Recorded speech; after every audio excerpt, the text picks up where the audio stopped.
Good morning, campers! It's the final few days of Camp Kate, so come along. I started on the bathroom floor. I'm gonna be real with you guys, it was rough. But no time to spare. We have to head into the woods on an adventure. I took a few sips of water, I could only eat one bite of my bagel, and we headed out the door. I booked us in for a tour at the Aspen Wildlife Sanctuary. This is my type of zoo. They bring in injured animals and they aid them back to health in these really big enclosures. Listen to these lions.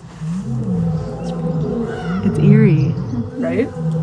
So crazy. We weren't allowed to see them, but they just got rescued from a zoo in Montreal. And then here's Tippy, the coyote. Attention.